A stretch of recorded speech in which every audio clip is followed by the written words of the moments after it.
So, hi guys, back in the summer I was out shooting most days with the RX10 Mark IV. And as you can see here, shooting either slow motion, some photographs, whatever. Just experimenting, seeing if my timings were right.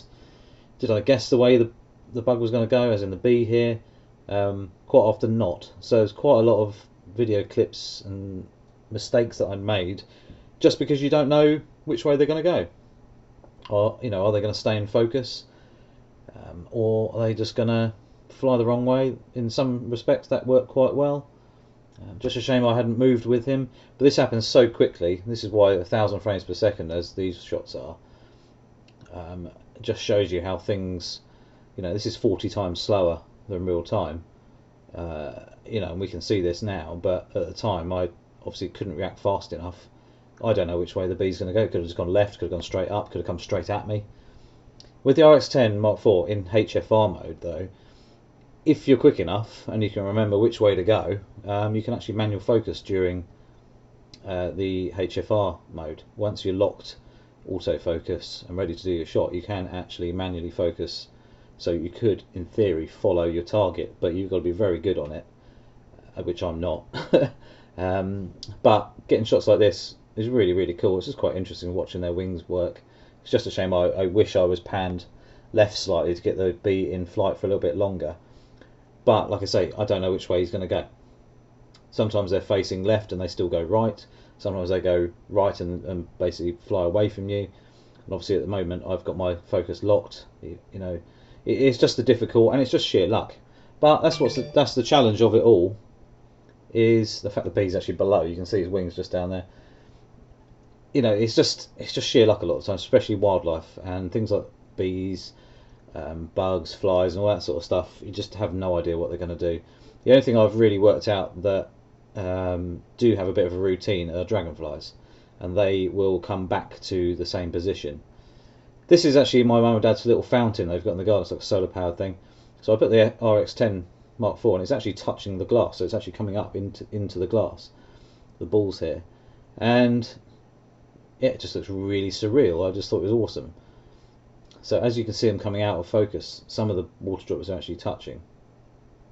Not all of them, but just a few here or there. But it's just the way it tumbles up, and it's almost rotating and just a constant tumble, but you don't really know where they're going or how they're coming. Are they coming up, or they just, it's just bizarre. But I just thought it was a really cool effect. So this was shot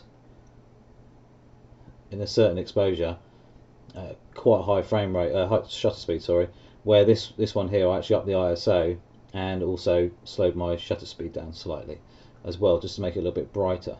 So you can get lots of different effects, especially if you shoot HFR in full manual. You've got full control of the f-stop, shutter speed, ISO as well. So that's actually a really good thing you can actually mess around with, because most of the time it's actually in auto. So once you get out of that, it gives you a lot more control. But as you can see, it's kind of surreal. It's almost like oil, or is it, it's weird. It's almost like I'm underwater and there's air bubbles coming up, but actually it's water droplets. Here's a few photos I'd actually taken. So most of these are shot at 600mm, f4 to f5.6, somewhere around 1,000 to 4,000th of a second shutter speeds to try and freeze the wings. But again, you just don't really know where the bee's going to fly to. This shot here is at 24mm, but I've cropped in a little bit. So f2.4. This is at 600, just zoomed in and then cropped in a little bit just to give it a different look. Another sort of buggy thing here. I couldn't tell you what some of these are because I've not really looked into it. Messing around, doing things like daisies. I could have done with a lot more depth here. A little bit more, sort of maybe f8 or something.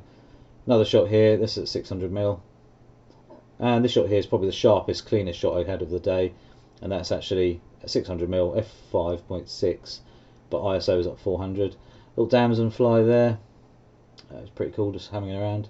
And this shot here, don't really know what it is, but there's loads and loads of stuff in the garden. It was just really interesting to just experiment. And the good thing about these little bugs and bees and stuff like that, they're not really phased by humans, so I could get really close.